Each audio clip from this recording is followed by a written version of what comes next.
Yes.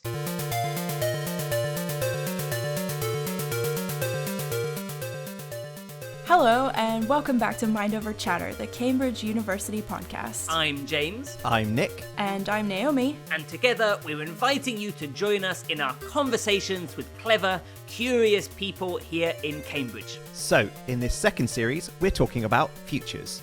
And in this third episode of the series, we're asking the question, what is the future of well-being? And what even is well-being to begin with? Hang on to your hats, folks, because we're going to cover everything from surveys, MTV, microwave ovens, GDP, mental health, and Pop-Tarts. So, who are we talking to in this episode? We talked to a psychologist and neuroscientist.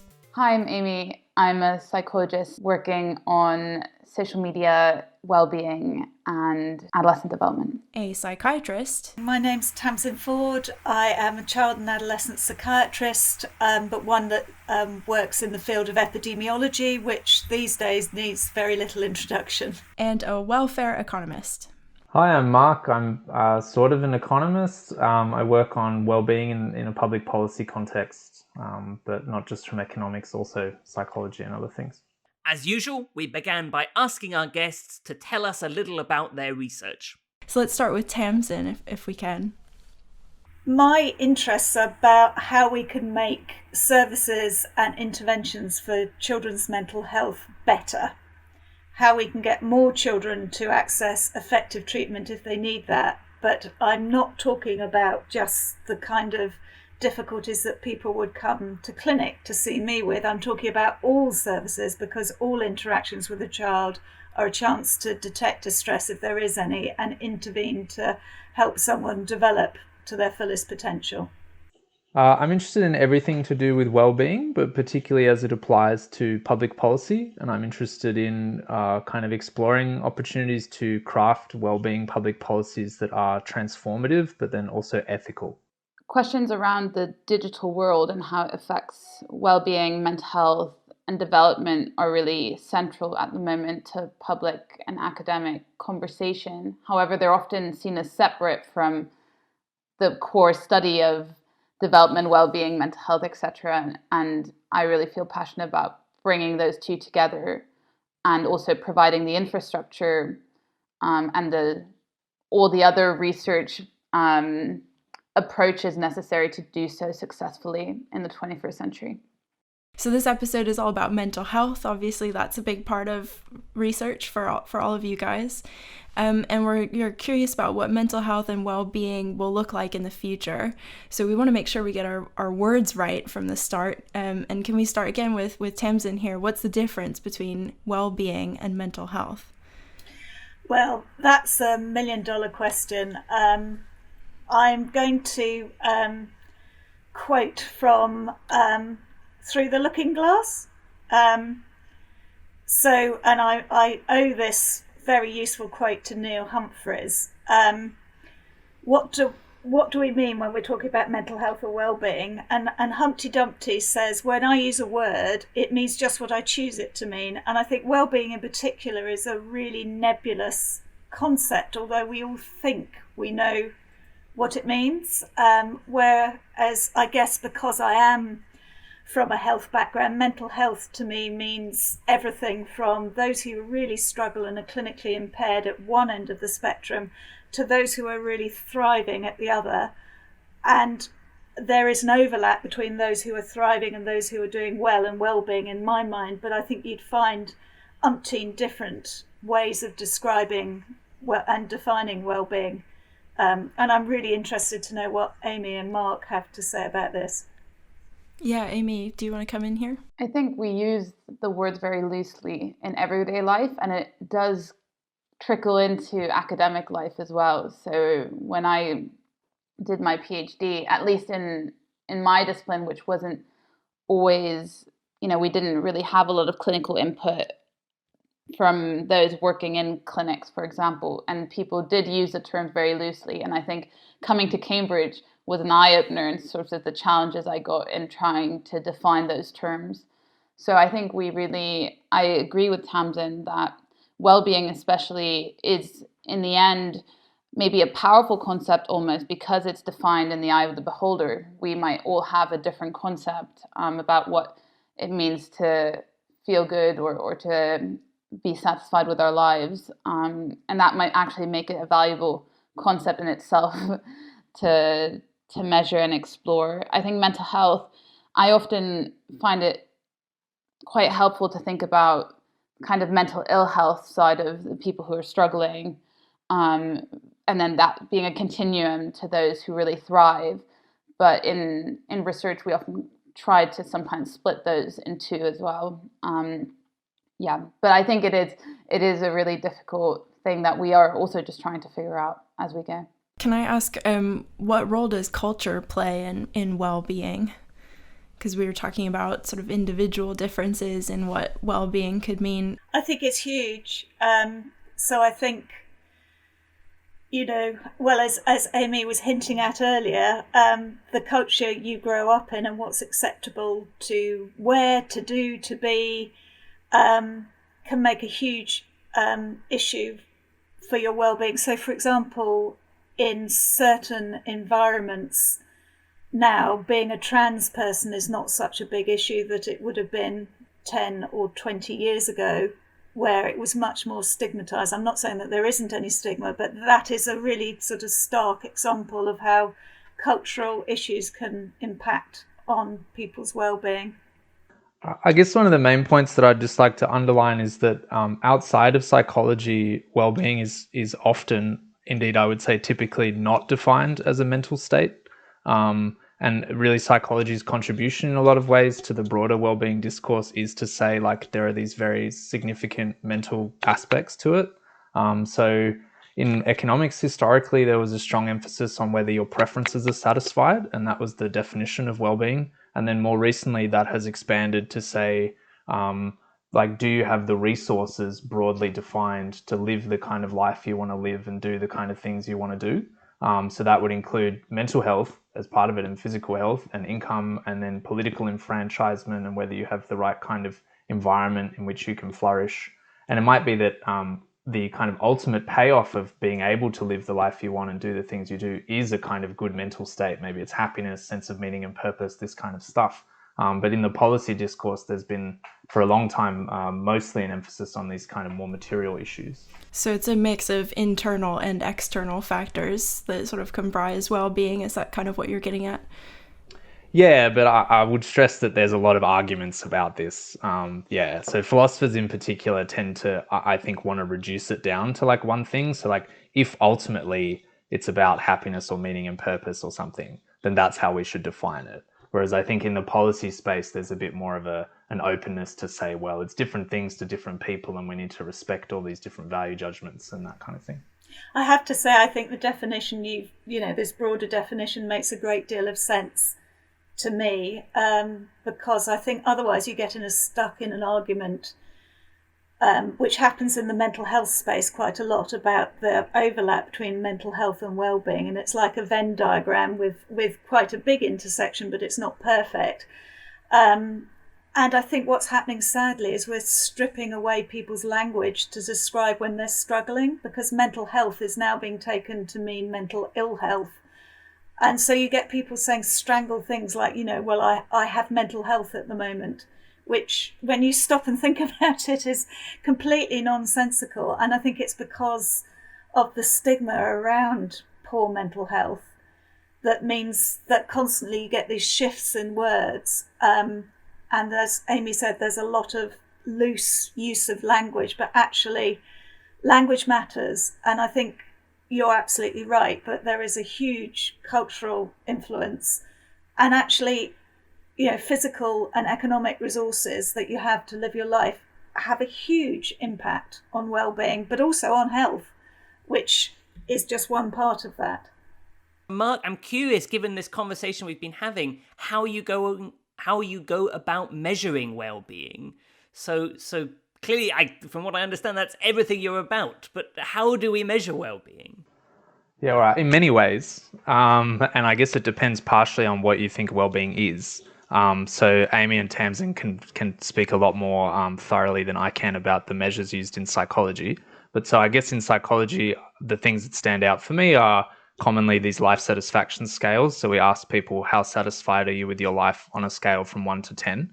And then these kind of more psychometric instruments where you have a longer survey, and you ask people questions about their levels of stress, or whether they feel like they have good social relationships, their feelings of meaning and purpose. And there's different surveys for different psychological aspects of well-being. On the kind of economic resources front, there's some surveys that are really huge, like hundreds of questions, some that are shorter, just a matter of like, what is your income? And then we use that as a proxy for all sorts of stuff. In economics, income has been used as a substitute for preference satisfaction. Like the idea is that the more income you have, the more of your preferences you're able to satisfy. And we're only now starting to think that this kind of breaks down after a while. One point that is very central to my own research is that because well-being involves making a value judgment, you're saying this is good for somebody. In the context of public policy, when we move out of the research community and into a democratic space, it's very important that the citizens themselves endorse the measures. And so a lot of the research we're doing at the moment with Anna Alexandrova and other colleagues is looking at ways to democratize the measurement of well-being. So asking people what they think it is, and then proposing measures to them, often from the psychological literature, from the academic literature, and then tailoring it to suit what those people think is relevant. Yeah, I think for us, like there's a couple of differentiations. So you have measures that are more in the moment. So you have what we call effective approaches, where you ask people on a moment-to-moment basis, how are you feeling? You know, are you feeling good? And that gives us a very different set of measurements to when you're asking people to kind of judge their lives as a whole, which you can either do in how Mark said, in this life satisfaction approach, where you ask people how dissatisfied or satisfied are you with your life. But you could also use it, other academics use objective list approaches, so where you might have a list of 10 or so things that you think matter. For example, for adolescents, we often say kind of, how satisfied are you with your appearance, with your friends, with your family, with your school, with your schoolwork, and with your life? And so there you are already kind of giving a person a framework to judge their well-being in, by telling them different components they should think about. So you have these effective approaches that are really in the moment, just asking people how they feel. And then you have those more give us a judgment approaches that can either tell people what component they should think about, or kind of leave it completely open and let them choose, you know, how do I answer how satisfied I am with my life. And they all have different pros and cons, but they're all also very different. So I think that's the complexity in this space. And why is it so important that we get this measurement right? Why is it important to measure well-being? And are the ways in which we're able to measure it, are they going to change in the future? I think we're at a stage where we can, for example, measure in the moment well-being a lot easier. You know, we can send questions to smartphones on a moment-to-moment basis, asking people very short questions about how they're feeling. And what we see is that those results are very, very different to when we ask people to evaluate their life as a whole. And I think they might represent very different states of being. And so when we discuss it in my group, something that always comes up is, you know, if you're a parent and you say, oh, you could raise a child that at the end of their life looks back and says, oh, I actually had quite a, you know, I'm very satisfied with my life. But if you measure them on a day-by-day basis, they often said that they were sad. Would that be kind of, would you aim for that, or would you aim for one that might say at the end of their life, oh, I'm dissatisfied with my life overall, but actually every day I felt quite happy. And so it's, yeah, we don't really know yet. I don't think that one measure is better than the other. So I think we need to explore more what it means to live a good life in many different disciplines to actually understand what we want to measure. And as Mark said, also go out and ask what people mean by well-being, especially if this is going to start feeding into these policy-based decisions, we want to move maybe from a GDP-based measure of country success to something based on well-being, we need to know what that actually is. Okay, so hang on. I have some questions here. I bet you do. Welcome to my world. So remind me the difference between well-being and mental health? Well, first we learned that there are lots of different ways to define well-being, and that well-being, mental health, and mental ill health are not all the same thing. So we learned that well-being can be affected by the culture we live in, because different cultural values might determine how at home we feel as individuals. I thought Amy summarized this well. She said, well-being is defined in the eye of the beholder. You know, just like beauty is in the eye of the beholder, or a glorious podcast voice is in the ear of the listener. Good point, but I'm still wondering about the difference between well-being and mental health. Yeah, so basically well-being is a fuzzy concept which might include mental health but goes beyond it. We heard that well-being is a mixture of both internal and external factors, so the environment around you and your response to it. Mental health might be part of that, but it's not the whole story. Yeah, Mark told us that philosophers in particular tend to want to boil well-being down to one key thing, like happiness. But that well-being means something different to different people, and we need to respect that. So that's you told, pesky philosophers. Okay, so if well-being is a bit of a slippery concept, why try to define it in the first place? Good question. We care about the definition because that helps us to measure well-being and then to make comparisons between different countries, regions, life stages, periods of history, and so on. Exactly. Often in psychology and economics, life satisfaction scales are used. So someone would be asked something like, on a scale of 1 to 10, how satisfied are you with your life? Wow, what a question. I know, no messing around, straight to the point. Oh, hi, nice to meet you. Are you happy with your life? They can also do more fancy technical stuff, like sending questions to your smartphone on a moment-to-moment basis, asking people very short questions about how they're feeling right then and there. I can imagine that it matters quite a lot what you were doing just before. Yeah, like if you just had a root canal, or you just eaten a whole box of chocolate marshmallow Pop-Tarts. Chocolate marshmallow? Are you sure that's really the best flavor, James? Oh, didn't like being challenged? Okay. Well, this approach of asking people how they feel on a moment-to-moment basis is called an affective approach in psychology, because you're asking people about their affect, or how they feel in response to something. Amy told us that those in-the-moment results are very, very different to when we ask people to evaluate their life as a whole. Maybe because of the Pop-Tart effect. Someone should publish that. Is there not something a bit Black Mirror-ish about this? About your phone constantly asking you how you're doing, how you're feeling? Isn't that just a little bit creepy? It reminds me of Navi, the fairy from Zelda, except it's less, hey, listen, and more, hey, I'm listening. I sure hope there were some Zelda fans. Otherwise, that reference will bomb. Moving swiftly past that, I guess it could be a bit creepy, but it could also be kind of cool. If you were feeling okay most of the time, you'd be able to look back and be like, wow, I had a pretty good month, didn't I?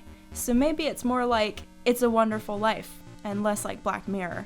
Okay, so what I'm taking away from this is that well-being is a bit of a slippery subject. James plays a lot of video games, and Naomi's film tastes got stuck in the 1940s. Exactly. Well, let's head back to the conversation. We've just been talking about GDP, or gross domestic product, as an economic measure of a country's success from a monetary standpoint. And I'm about to ask Amy a little bit more about that. Amy just mentioned GDP, and Mark, I think that might have something to do with research at the Bennett Institute. Can you tell us more about that and how well-being might be sort of factored into societal progress, productivity, and stuff alongside GDP? Yeah, I can try. I guess one way to think about it is that the 20th century in particular in OECD countries, but I would say especially the last, say, 30 years of the 20th century, was really defined by this economic paradigm that's sometimes called neoliberalism. I'm not a huge fan of that term. But there was a kind of an analytic architecture that was developed by economists that was really powerful and allowed you to do cost-benefit analysis and a lot of other fancy tricks. But a lot of this architecture relies on simplifying assumptions, and so it kind of boils down really complex policy problems into a few key variables like efficiency equity trade-offs, a kind of strong emphasis on productivity growth, And then this kind of manifested in a range of political battles that I think really defined that later part of the 20th century. Like, for example, the battle over whether central banks should target unemployment or should target inflation. And I think there's a kind of growing feeling among at least the economics establishment, but I think certainly more broadly in society, that this kind of way of thinking about things is too reductive and is a bit played out. And we're now kind of in a situation where we don't have massive scarcity, and we kind of have all this growth, but people still aren't well, they're not happy. And so we need to have a kind of more sophisticated way of thinking about what things we consider in policy making. And for that, we can really start to use a lot of this well-being materials. So first moving beyond income to also think about health, mental health, environmental quality, things like that, sustainability. But then also thinking maybe more transformatively around whether, instead of thinking in terms of redistribution, which I think was a big part of the 20th century, we think more about public investment and social investment and kind of giving people a baseline level of resources that they can use to live well. And I think we're very much still exploring this. As Amy said, with kind of the measurement getting better and these value judgments being explored, this is very new territory. But I think there's a lot of excitement and enthusiasm in the space, and we're making a lot of interesting discoveries all the time. Has COVID had an impact on accelerating thinking about well-being more in this context, or was this something that was sort of already on the table pre-COVID? So hard to say. I mean, so my sense is that culturally it's had a big impact.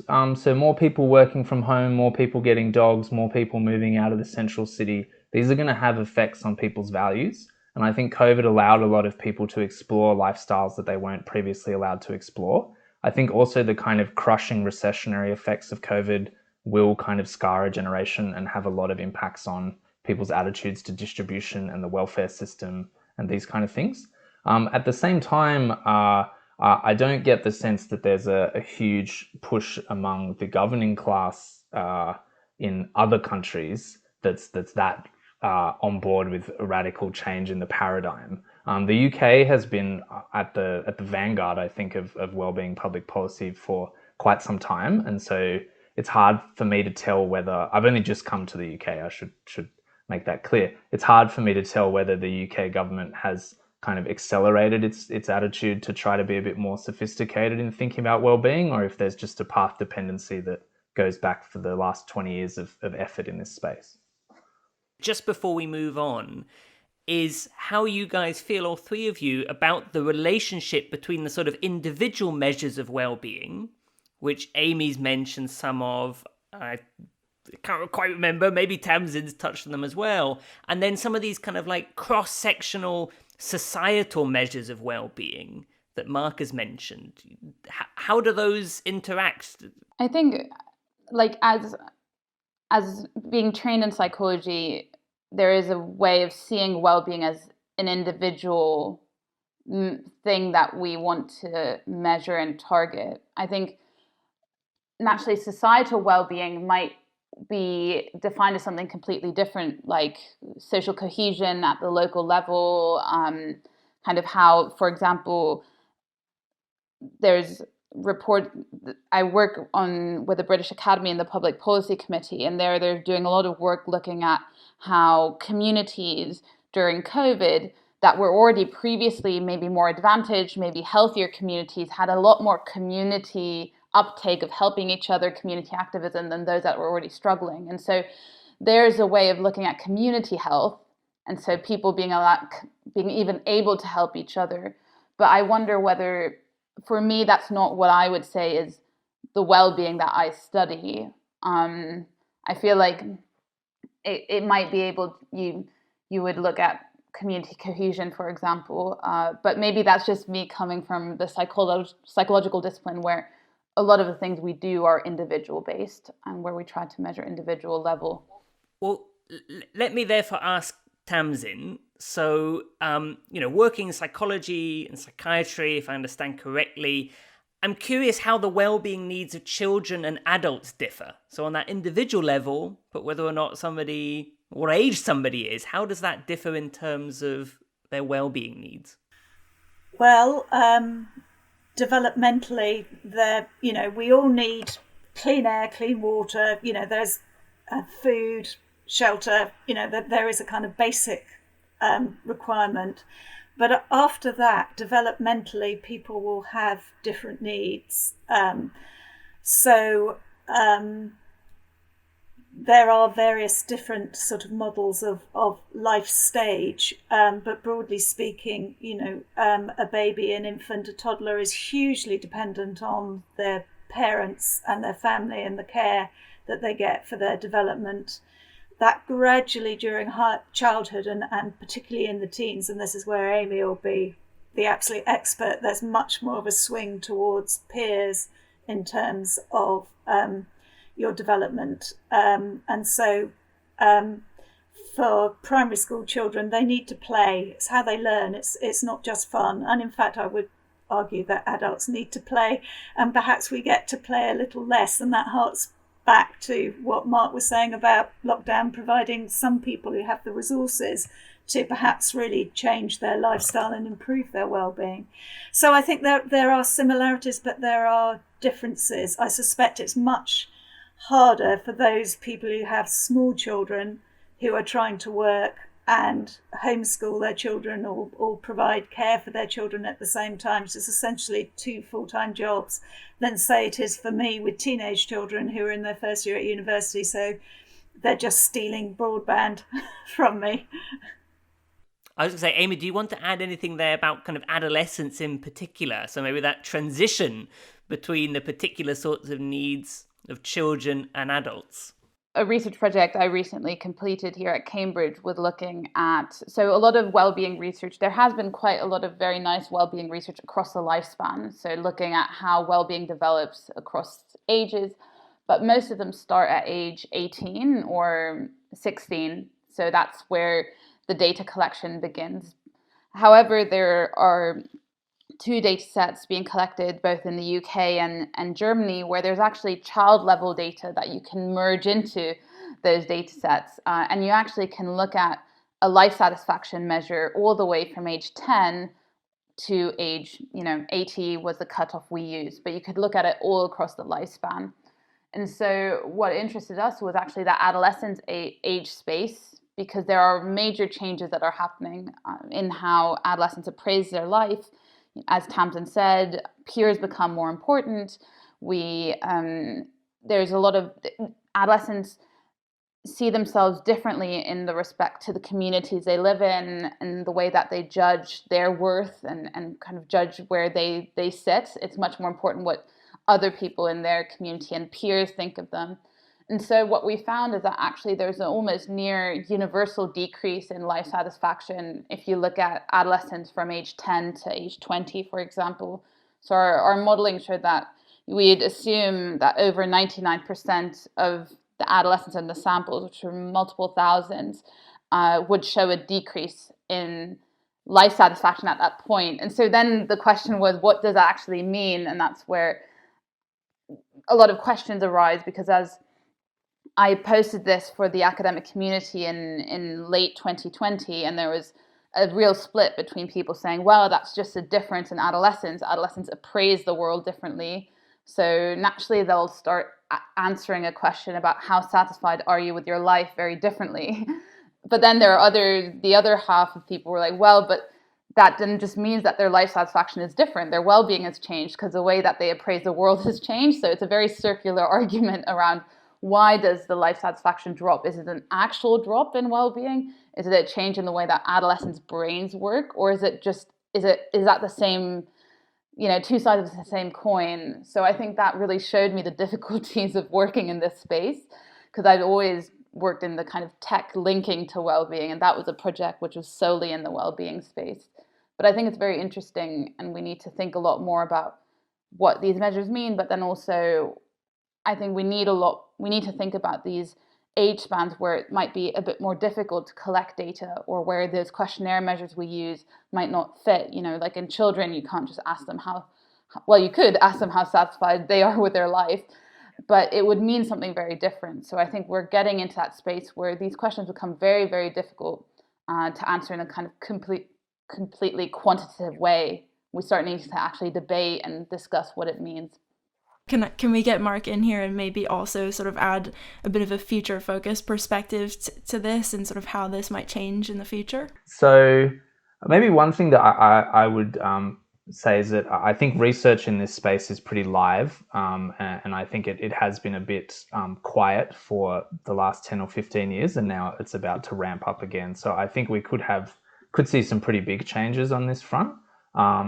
But I don't know what those changes will be because it's sort of to be determined by the research. One aspect of this changing response style thing that I think is very relevant for the policy debate is if we want to think about measuring social progress using things like life satisfaction, then we need a measure that can, in a sense, keep getting better. And one of the problems with life satisfaction is that it's capped at 10. So if you look around the UK at the moment, I think the average is about 7.6. And there's not a huge difference between places that are objectively seem to be doing quite well, like the southeast or whatever, and objectively doing quite badly, like parts of the north. The north is like 7.2 and the south is 7.6 or something.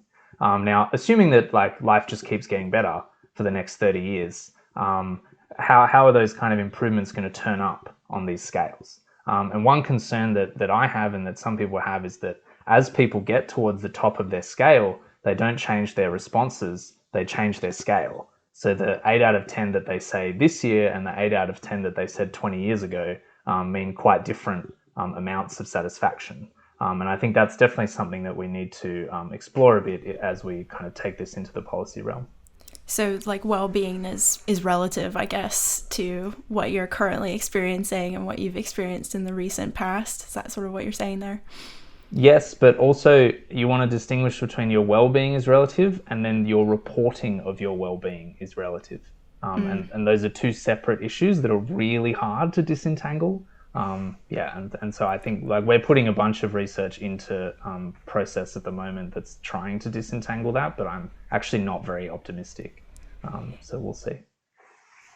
Amy, I wanted to ask you a question. So you highlighted there some of your work on the links between technology and well-being or mental health. So I'm just wanted to ask you, what do we know about that, about those links between technology, well-being and mental health? I think we still know surprisingly little, and I think that's because for a long time we've had the wrong approach to thinking about this question.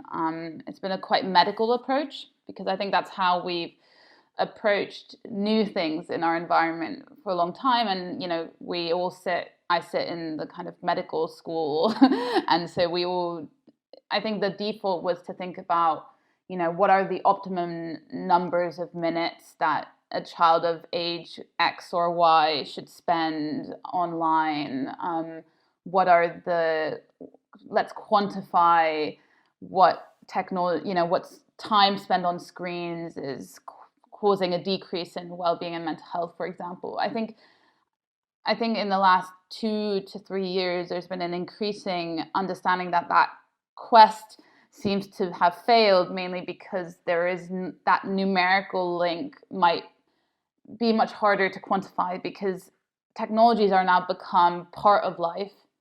So it'd be like, I often take the metaphor, you know, it's like asking me how a child is going to react to eating carbohydrates. You know, there's a huge range of effects there that you need to disentangle, and it's the same with technologies. And so yeah, I think we are really at the beginning to even trying to understand how we approach it, because we can't think about time spent on technologies, because 20 minutes doing an exercise class on your iPad is very different to 20 minutes Skyping your family, is very different to 20 minutes scrolling on Instagram, is very different to 20 minutes scrolling on Instagram when you've just been through a breakup and you're looking at your ex's page. So, you know, so we have all these, I think the time spent is something that we need to retire, but there's not really something else. So I was talking to a parent organization yesterday. I'm trying to really understand the space a lot more.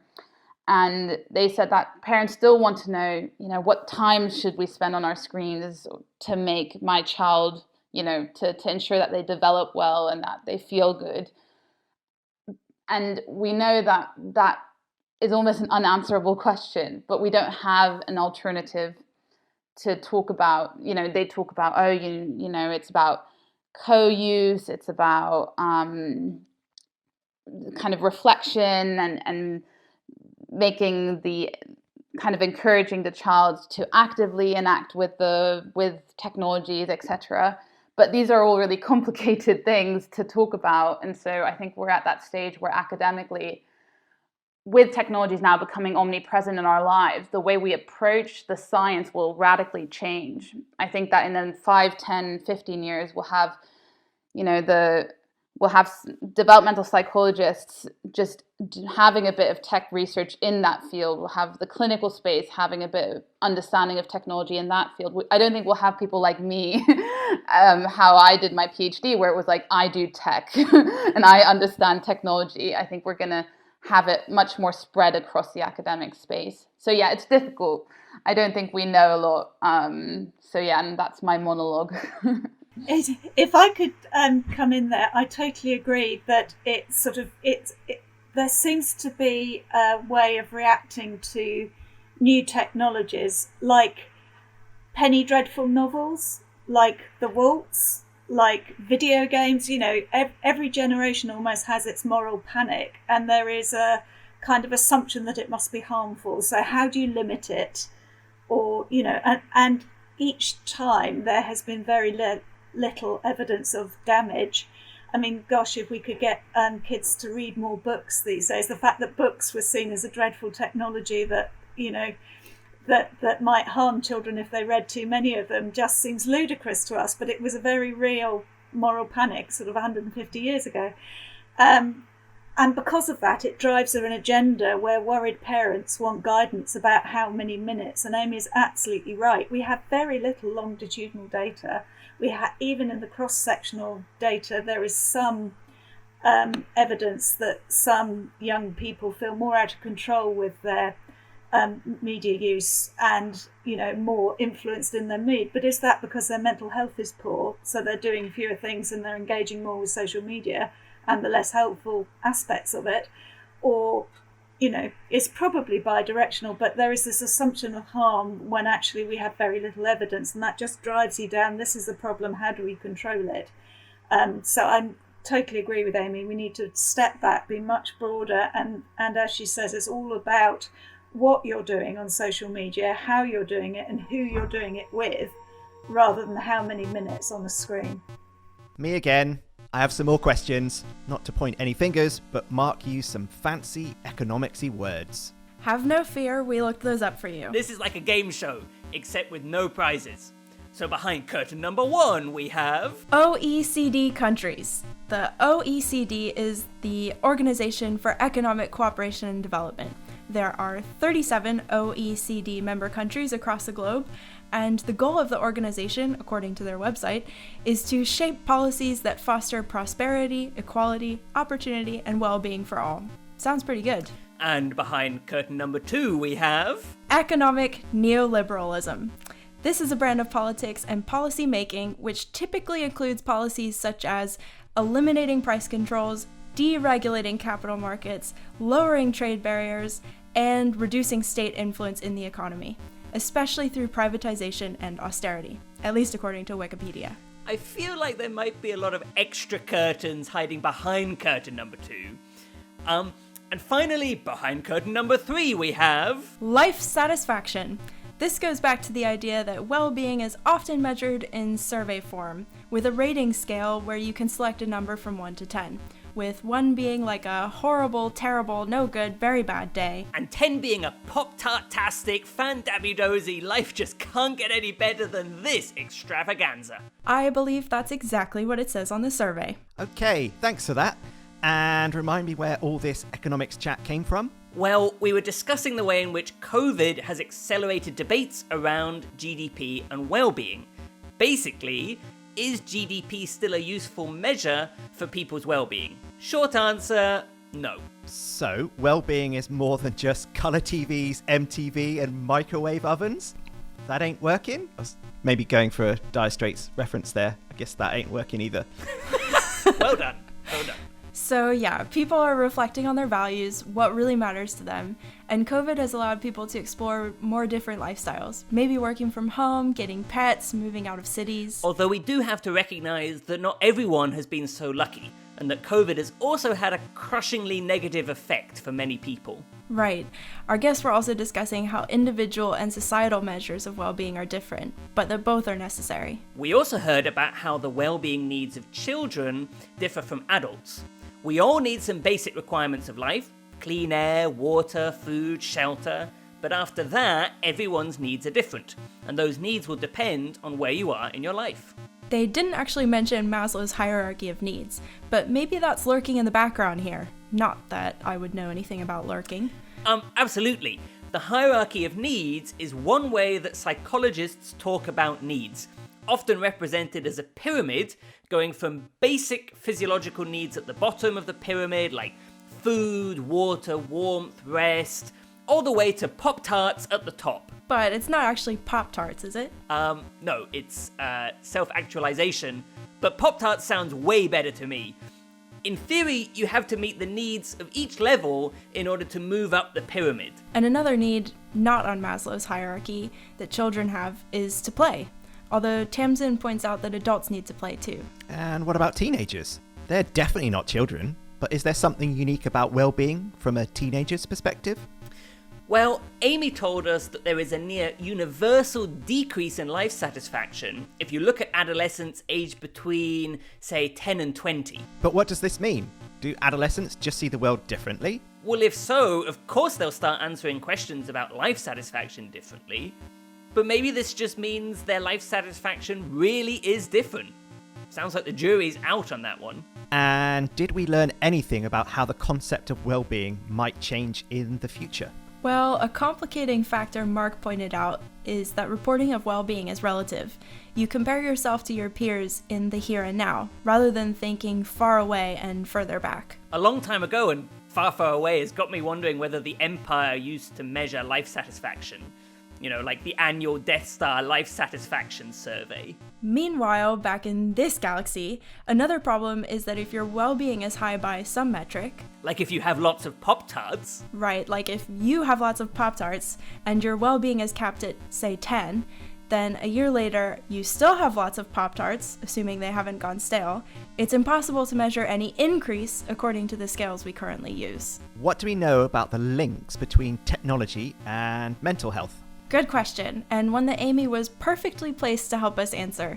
She says it really matters what you're doing with technology and when, rather than the amount of time spent online or looking at a screen.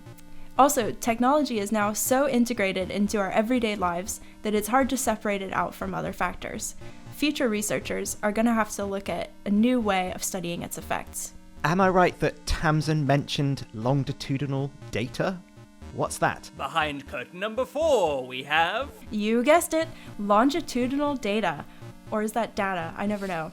Anyways, this is data that is collected from the same people over time, sometimes over long periods of time. This can be really important in tracking trends and changes by asking the same people the same questions over and over at different points. Okay, I think we can head back to the discussion, where Naomi is about to break mind over chatter etiquette and bring up the dreaded pandemic again. So we don't want to be too focused on the pandemic, but our researchers sort of behind the scenes have informed us that you've published something recently called this STEP, about student experiences during the pandemic. Could you tell us a little bit about that and any other current research that's happening in this area? So they asked us to monitor mental health. So we're doing a mixture of the kind of things that Amy spoke about earlier, where we're asking about anxieties related to the pandemic. We hope that it will help the university understand the student needs a bit better and help us improve the Cambridge students' well-being. Separately to that, I have been involved in the national survey of children and young people. So in 2017, there was a big national survey. And, when we're thinking about mental health rather than well-being in children and young people, we have to appreciate that we went into the pandemic with rising rates of anxiety, depression and self-harm, and it's harder to be clear about suicide because it's mercifully rare in the under 18s, but that did appear to be increasing as well. So the mental health of our child population was not great. But we had done this national survey in 2017, and it just seemed a no-brainer when you've got a carefully selected population study to go back to as many of them as we could get on board and see how they're doing. Now, obviously, we have 2 snapshots 3 years apart, so we can't say that the pandemic caused this deterioration, but we've gone from 1 out of 9 meeting clinical thresholds, probable clinical thresholds for needing to support, to 1 in 6 of those aged 5 to 22. So there is some overlap with the student population because the sample was 2 to 19 when we first started, and of course they're 3 years older. And literally last week we started collecting a follow-up survey with these children and their families to see how they're doing now at the end of this second lockdown. I wanted to ask another question, just keeping briefly with the kind of pandemic theme. But I'm curious how we might think differently about well-being after the pandemic or because of the pandemic. So Mark, I'll throw that back to you first. Why and how might we think differently? So I guess one thing that stands out for me is that the importance of what we might call social capital, or these kind of like community bonds, and the ability to rely on other people in your immediate neighborhood was really kind of brought to prominence during particularly the first lockdown.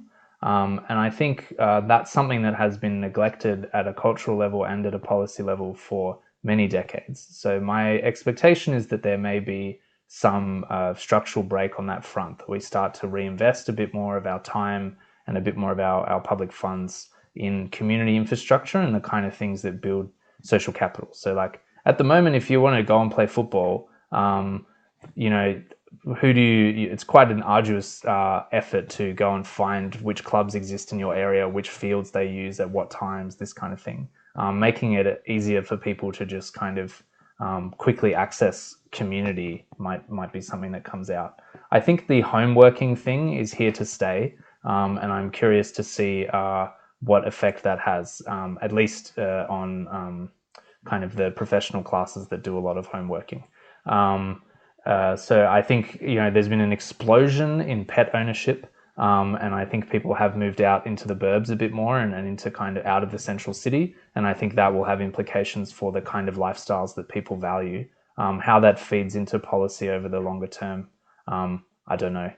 I think there's also a little bit more of an idea about frontline workers, and the people that we really depended on during the pandemic to keep things going are often the lowest paid and most vulnerable people in society. And maybe that will have some impact on how we think about minimum wage policy and the welfare system and that sort of stuff. But I'm also concerned that people will just kind of forget about that pretty quickly. And Amy, how about you then? How do you think we might think about well-being differently by virtue of the pandemic? I think something that struck me in the last couple of months is how, yes, we've all gone through the same pandemic, but I think it'd be a lie to say that we've all been in it together. There's been a very differential impact across, if we just look at the UK, across different UK communities. And that's often on the level of previous deprivation or kind of ethnic and racial differences, differences in terms of community support and investment. And I think that we need to keep that in mind. I think there'll be increasing challenges, not just from the changes that have come from the pandemic. You have people want to move out of the city centres, but actually for environmental reasons, we do want quite a good density of people. So how do we allow, people, if everybody wants to move into the suburbs, what do we do with our environmental targets, in that we don't want big suburban sprawl, for example? I think there are huge amounts of challenges about, and I do think that we'll be in a huge state of flux around what it means to live a good life. And I think that as a society now, especially as academics with a very kind of active policy angle to our work, these are big questions to ask and to engage people with, is what do we want the next 10 years to look like? Do we want everybody to start moving out of cities, or how do we make sure that those people who have been left behind in the pandemic aren't left behind even more? I think these are all major questions that do relate to well-being, especially if we see how many children are struggling, those years of disrupted schooling. There's reports that say that those will not, you can't ever catch that up. So I think these are all these implications that we need to think about. So it's much more than just on a personal level what we think is changing, is that we should actually actively steer what we think, well-being should look like in the next 10 years as a society. So that leads really, really nicely onto the next question we had, which was like, how is this new thinking about well-being going to shape our lives in the future? How is it going to affect decision making, both for individuals and for government and policymakers? And Tamsin, I'll come to you first with that question, that big question. It is a big question, but I think it does lead quite nicely on from what Amy and Mark were just talking about. So if I stick to children and young people, because it's quite a long time since I thought about grown-ups other than parents, we have an opportunity to rethink how we support children. And I think the fact that we opened pubs, restaurants and hairdressers before we opened schools by quite a long way should really have brought us all up short in terms of how we as a society think about the well-being of children and families. And I think they need to move centre to our planning. They are our future. They're a very precious resource. And we can do much worse than starting with reappraising our education system, which is very focused on high stakes academic exams at the end, which brand a huge number of children as failures. And yet employers are saying that people come in without the skills that they need. So we need to be having an education system that educates. It's not about filling a vessel, it's about lighting a fire. It's like about teaching critical thinking, about problem solving, conflict resolution, building all those soft skills that perhaps it's difficult to have a GCSE in, but then there are other ways to assess. So I would hope we could pause and reflect and start remodeling some of our key institutions like education into something that has a bigger emphasis on well-being, on values, on citizenship, for want of a slightly older phrase, rather than just academic excellence, which is important, but it's only one aspect of education. Thanks. And Mark, what about you? This very big question about how these new ideas around well-being will shape our decision making in the future. So I have difficulty kind of separating my hopes from what I think will actually happen. But I guess my hope is that there will be a bit more emphasis, and I think you're already seeing this, on fairness and sustainability. My hope is that fairness debate in particular kind of refrains from just relitigating 20th century politics of income and takes a slightly more sophisticated approach where it's combating rentier capitalism. That's very important, but that's not really about well-being. On the well-being front, kind of thinks more about providing the basic material conditions, for the economic and social conditions for people to thrive, in the sense that they can live the kind of lives they want to live and do the things they want to do. And so that requires big investments, I think, in public education, health and transit, in community infrastructure. And then also just kind of softening a few things in the system. So one thing that's recently come out of some qualitative work that we're doing with people in poverty and their well-being is that a lot of them talk about just needing a circuit breaker and needing bandwidth to think about what kind of pathway out of poverty would be sustainable for them. So often they've fallen into poverty because they were working quite well, but the job that they had, they just hated. It was just really bad for them. And eventually their depression caught up with them and their alcohol use caught up with them and so on. And now if they had a bit of time to just figure out what job would suit them, then they might come more sustainably out of poverty. And that kind of thinking, I think, leads to some policy conclusions, like maybe instead of a welfare system that's highly punitive, you instead kind of have a thinking about proper unemployment insurance, where people get some kind of slightly higher compensatory wage for 6 months, and then it moves to the punitive system. So I think there are going to be some tweaks on that front. I think education, as Tamsin said, is huge, and I think that's really one of the most important fronts for transformative change around well-being. So the kind of slogan that I like is preparing people for life, not just work.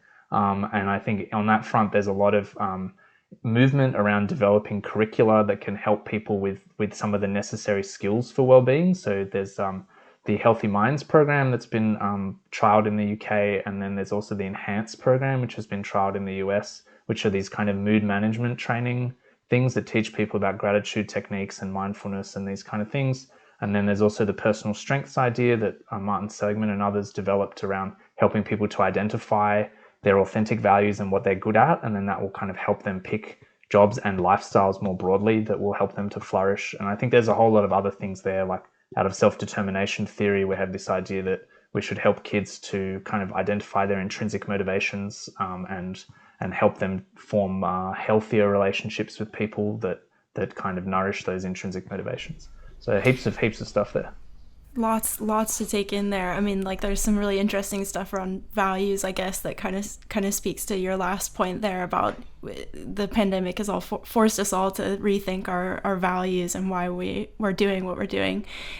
I think the one thing I can add is that naturally our lives have changed with the technologies that we use, and we are in a time of really rapid technological change. And I think that a lot of questions around that are asked actually really boil down to what is it to live a good life. You know, all the things about digital well-being, digital mental health, getting balance of, you know, non-digital time and digital time, etc. And I think there you really come down to asking what is valuable. You know, when I moved to Cambridge, I was walking around the city with Professor Sarah Jane Blakemore at the psychology department, and I said something fleetingly like, naturally I would like my children to play the piano rather than playing FIFA. And she was like, well, there's no why, you know, like there's similar skills. It's, you know, if they interact with it, if they enjoy it, it's, you know, it's dexterity. So why is the piano different? And I feel like it still comes with me now because I still don't know why that's my judgment, and there is actually no evidence. And so those are actually pure value judgments, why I value the piano more than the FIFA game. So I think those questions actually are maybe not in the academic space, and that's where my perspective has really changed to, I can quantify things and that's my work, and, you know, that's what I'll do for the next 20, 30 years, to that a lot of these questions around well-being, around a changing world, often come down to the values. And that's where being at a university with people in a lot of different disciplines can be hugely helpful and inspirational. What do you look forward to when you think about the future? Mark's kind of already touched upon this, you know, what he would like to see. But very quickly from each of you, and let's go to Tamsin first. What do you look forward to thinking about the future? I would want to be in a future where children, families, and actually relationships, because it's all about relationships, were more valued, along with integrity, which I think has rather got lost, particularly from public life over the last couple of decades. In addition to what Tamsin said, I think what motivates me to get up in the morning is to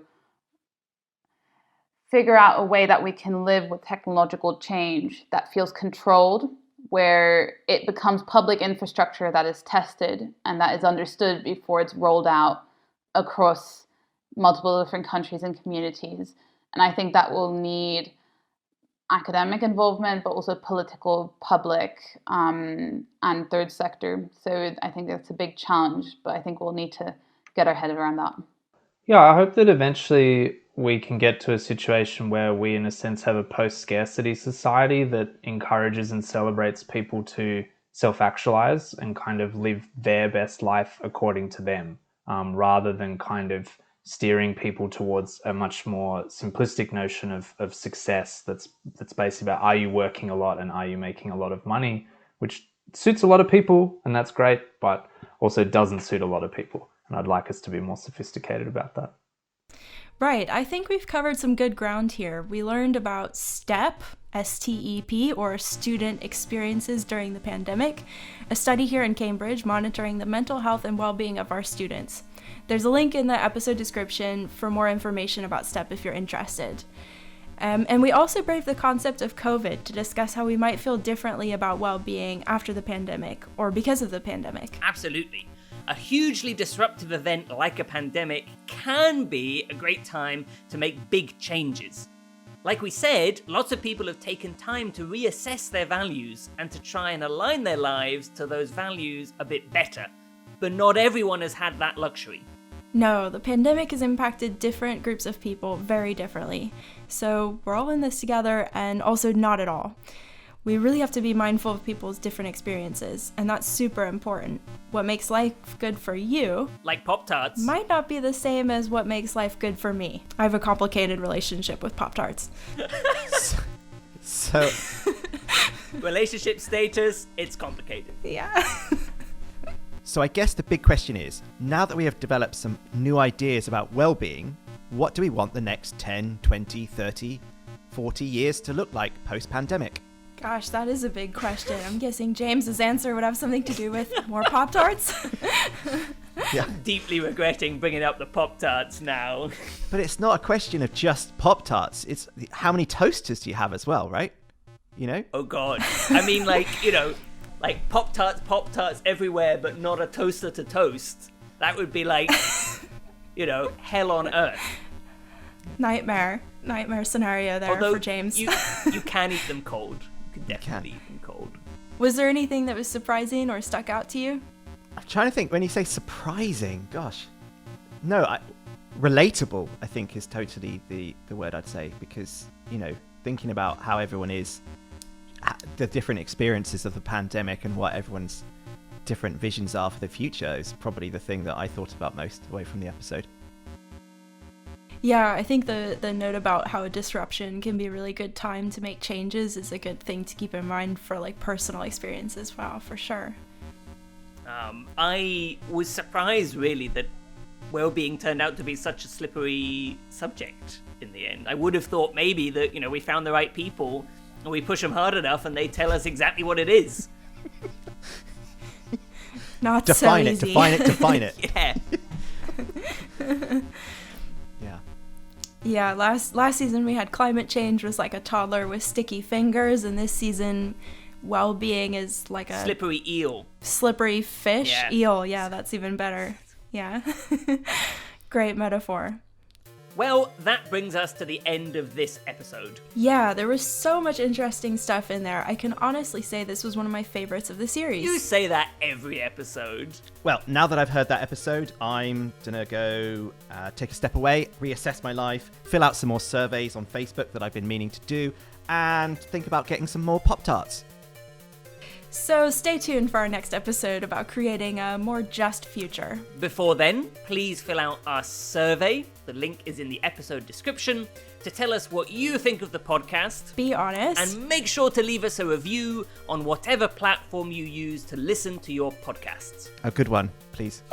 And as ever, please spread the Mind Over Chatter word by telling... Just tell everyone. A huge thanks once again to our guests, Amy Orben, Mark Fabian and Tamsin Ford, and to our two fantastic behind-the-scenes helpers this series, Annie Thwaite and Charlotte Zemmel. Music was by the extremely talented Carlo Ladd, and artwork by the equally talented Alex Sadler. See you next time. Bye-bye. Bye.